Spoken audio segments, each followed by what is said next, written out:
कैसे हो आप लोग? आप लोग बढ़िया होंगे। और आज का टॉपिक मैं आपके लिए बहुत ही शानदार लेके आया हूँ, बिकॉज कि आप लोग सभी जानते हैं कि जितने भी हमारे यूपी बोर्ड के स्टूडेंट हैं या जितने भी स्टूडेंट्स रहते हैं, उनको ऐसा लगता है कि मेरे काफ़ी सब्जेक्ट हो जाते हैं। हम लोग यूपी बोर्ड में अगर साइंस साइड से, तो आपको पता होना चाहिए हमारे 5 सब्जेक्ट मीडियम रहते हैं, हाई स्कूल में 6 हो जाते हैं। तो फ्रेंड्स, हर किसी को लगता है कि शायद एक आध सब्जेक्ट मेरा ऐसा हो जाता है जिसको मुझे याद ना करना पड़े और मेरा काम भी अच्छे से हो जाए। ठीक है ना, थोड़ा मतलब माइंड पे जो डिप्रेशन कम रहे, लोड कम रहे, हर कोई चाहता है। तो फ्रेंड्स, मैं आपको, आप मेरी पूरी वीडियो देखना जितनी मैंने अपलोड की है, आप अगर उस क्लियर देखोगे तो आज का टॉपिक ट्रांसलेशन का है।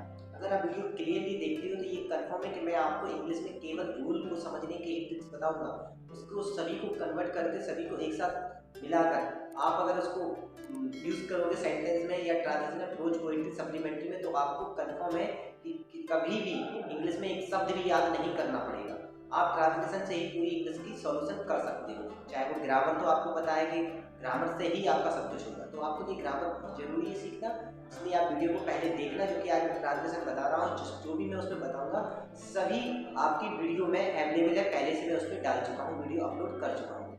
तो फ्रेंड्स, उस वीडियो को देखना, जो आज का टॉपिक रहेगा तो आपका और अच्छे से क्लियर भी हो जाएगा। और अगर आप पूरी वीडियो देखता है तो ये मैं आपको 100% श्योर गारंटी देता हूँ कि अगर आप ग्रामर अच्छे से सीख जाओगे ना, तो आपको इंग्लिश में कभी भी एक शब्द भी याद नहीं करना पड़ेगा। ये वोकैबुलरी वगैरह याद करना पड़ सकता है, जैसे सिलेबस होता है, कोर्स होता है, रूल्स वगैरह होते हैं और क्वेश्चन आंसर्स होते हैं, तो आपको ये नहीं करना पड़ेगा, ये मेरा तरफ से करना है। तो फ्रेंड, चलिए मैं आपको समझाता हूँ कि हम ट्रांसलेशन किस प्रकार से सीखते हैं, क्वेश्चन आंसर को ट्रांसलेशन कैसे करते हैं, और हम जो अदर ट्रांसलेशन होती है उसको हम कैसे करते हैं। तो मैं आपको दोनों ही बड़ी शानदार तरीके से और टिप्स और ट्रिक्स तरीके से आपको बताऊंगा, जो आपके लिए लॉन्ग टाइम के लिए हो जाएगा और आप शायद उसको भूलोगे नहीं। तो चलिए फ्रेंड्स, देखते हैं बोर्ड पर, मैं आपको बताता हूँ। तो फ्रेंड्स, आज का जो टॉपिक है, आपको बता दें, आज का टॉपिक ट्रांसलेशन है। अब हमें ट्रांसलेशन सीखने से पहले क्या क्या चीज़ सीखना चाहिए, सबसे मेन बात वो रखता है, सबसे मायने वही चीज़ है कि क्या क्या सीखना चाहिए जब हम ट्रांसलेशन सीख पाएंगे। तो आपको बता दें कि सबसे पहले मैंने आपको बताया था कि आर्टिकल्स आपको बता चुका हूँ, प्रीपोजिशन आपको बता चुका हूँ मैं, पंक्चुएशन की वीडियो बनी हुई है। इसके बाद में रूल्स में क्या फॉलो करना है, past indefinite, present indefinite, past indefinite, past perfect, models, जो वीडियो डाल चुका हूं मैं, और जो मैंने कल वीडियो डाली थी even there about to beget there. लगभग ये रूल्स आपको काफी यूजफुल रहेंगे, क्योंकि ये क्वेश्चन आंसर की ट्रांसलेशन और वैसी अदर ट्रांसलेशन में सबसे ज्यादा इन्हीं रूलों का यूज होता है। तो फ्रेंड्स, इनको आप अच्छे से क्लियरली कर लेना, मैंने वीडियो डाल चुका हूँ इस पर, आप उसको स्टडी करके उसको और अच्छे से क्लियर कर सकते हैं। और फिर भी अगर आपको कोई समस्या होती है, मुझे कमेंट में बताना, मैं उसमें आपको क्लियर करके दे दूंगा। तो फ्रेंड्स, आप देखिए किस प्रकार से मैं आपको समझाता हूँ, आप समझना, ट्रांसलेशन बहुत ही आसान है, आप कंफर्म है कि एक दिन में ही सीख जाओ। और वोकैबुलरी फ्रेंड्स, तो वोकैबुलरी तो लगभग हमारी धीरे धीरे हो ही जाती है कंफर्म। तो इन पे जो मैंने इतना बताया है आपको, article, preposition, punctuation, past indefinite, present indefinite, models, in their output, इसमें बहुत जरूरी रहता है। मैं आपको क्वेश्चन आंसर का भी एक डेमो दे सकता हूँ और आपको स्टोरी राइटिंग का भी दे सकता हूँ। तो देखो, मैंने 2 सेंटेंस 3 सेंटेंस लिख दिए गए हैं। जैसे मैंने लिखा है, विक्रमादित्य मालवा के राजा थे। स्टोरी राइटिंग तो आप मतलब जानते हो, स्टोरी राइटिंग होती क्या है? स्टोरी राइटिंग एक कहानी के रूप में होती है, किसी भी स्क्रिप्ट बोल सकते हैं हम, जो किसी भी व्यक्ति से रिलेटेड हो सकती है, या किसी राजा की, जैसे राजा से रिलेटेड है, या किसी से भी, किसी एक स्क्रिप्ट टाइप का होता है, इसमें 5 से 8 लाइन के लगभग लगभग रहता है। तो विक्रमादित्य मालवा के राजा थे, उनकी राजधानी उज्जैन थी। बट वे अपनी प्रजा से बहुत प्रेम करते थे, ये स्क्रिप्ट टाइप का। तो हम इसको क्या बनाएंगे, आप सबसे पहले में सेंटेंस बनाने से पहले हमने आपको बताया था कि एक ही गुड फॉर्म होता है सभी में, सब्जेक्ट प्लस हेल्पिंग वर्ब, ठीक है ना, हेल्पिंग वर्ब प्लस वर्ब की फॉर्म, ठीक है ना, प्लस ऑब्जेक्ट और plus other words plus etc, ये सभी में फॉर्मूला लगता है।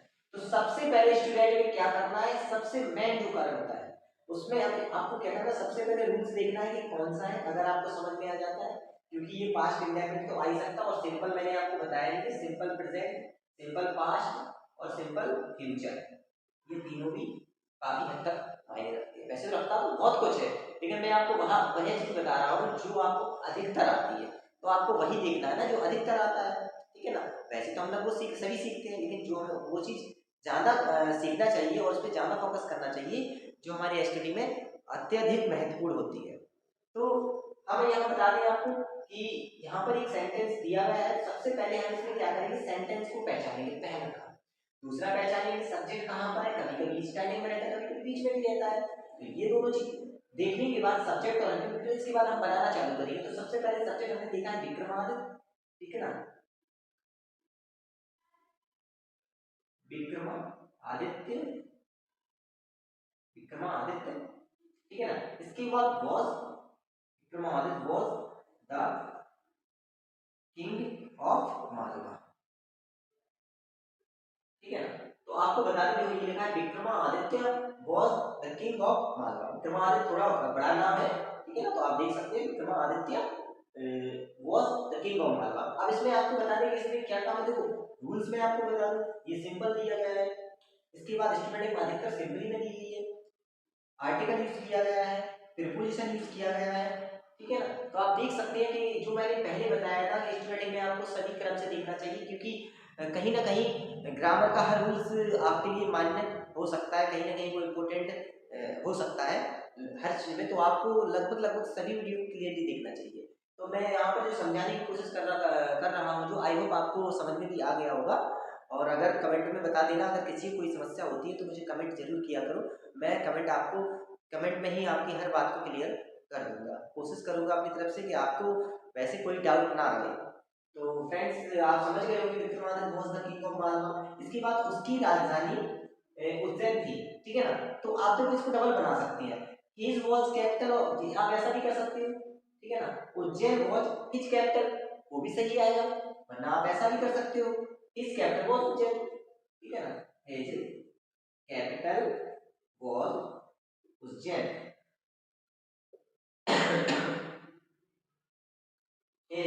कैपिटल वॉज उज्जैन, ठीक है फ्रेंड। अगर आपको ऐसा बनाना है, वरना आप ऐसा भी कर सकते हो, मैंने आपको बता दिया, डबल में बना दे रहा हूँ यहाँ पर आप ऐसा भी कर सकते हो, उज्जैन वॉज हिज कैपिटल, ये आप देख सकते हो, देख लेना, दोनों में लगभग पूर्ण रूप से सही पड़ेगा। तो इसके बाद वे अपनी प्रजा से बहुत प्रेम करते थे, ठीक है ना। तो यहाँ पर पास्ट इंडेफिनिट आता है, तो दे लव्ड, ठीक है, दे लव्ड फ्रॉम पीपल, यहाँ पर आएगा से के लिए दे लव्ड, सॉरी सॉरी,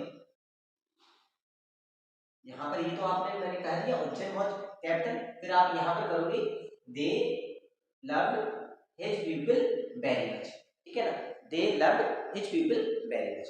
तो आप यहाँ पर हिज पीपल लगा दोगे अपने लिए, ठीक है ना, तो ये आपका सेंटेंस क्लियर हो जाएगा। इस तरीके से आपकी जो भी डाउट रहेंगे वो यहाँ पर क्लियर हो जाएंगे। और आपको बता दूं कि यही ट्रांसलेशन होती है, और क्वेश्चन आंसर जो ट्रांसलेट करते हैं उसमें से दो बड़े इशू हो जाते हैं। पहला ये कि आपको क्वेश्चन अगर पास्ट इंडेफिनिट में दिया गया है, पास्ट में दिया गया है, तो आपको आंसर भी पास्ट में ही देना पड़ेगा, पहली बात। दूसरी बात ये होती है कि अधिकतर वह चीज उसमें क्वेश्चन से ही आंसर काफी हद तक बन जाता है। जैसे मैं उदाहरण के लिए आपको बता दूं, हाई स्कूल का पहला लेसन है जो लेंचो दिया, मैंने वहां पर कह दिया लेंचो कौन था, तो आपको पता हु वाज लेंचो। अब आपको पता है लेंचो एक किसान था, तो क्या करोगे, Lencho was a hard worker farmer, कठिन परिश्रमी किसान था, या लेंचो वाज अ फार्मर। इस तरीके से, इसी तरीके से फ्रेंड हम लोग ट्रांसलेशन भी सीखते हैं, और इसी तरीके से हम लोग क्वेश्चन आंसर को ट्रांसलेट सीखते हैं, और इस तरीके से हम स्टोरी राइटिंग को ट्रांसलेट करना सीखते हैं। तो ट्रांसलेशन कोई बड़ी बात नहीं है, हाँ, बट ग्रामर अच्छे से आना चाहिए, तो ट्रांसलेशन आप आसानी पूर्वक सीख जाओगे, और इन फ्यूचर में आपके लिए इंग्लिश लगभग दिन प्रतिदिन सरल होती चली जाएगी। आई होप अगर आपको किसी भी चीज़ पर कोई डाउट हो तो मुझे कमेंट में बता देना। राइटिंग के प्रति, मेरी लैंग्वेज के प्रति अगर किसी पे भी आपको कोई भी डाउट हो तो मुझे बताना, मैं कोशिश करूँगा उस पर और अच्छे से ध्यान दूँ। तो फ्रेंड्स, आपने जो ढेर सारा प्यार दिया, इसी तरीके से अपना प्यार बरकरार बनाए रखना, जिससे कि मैं ऐसे ही आपको शानदार वीडियो इंग्लिश से रिलेटेड हमेशा आपको देता रहूँ। तब तक के लिए फ्रेंड्स, जय हिंद।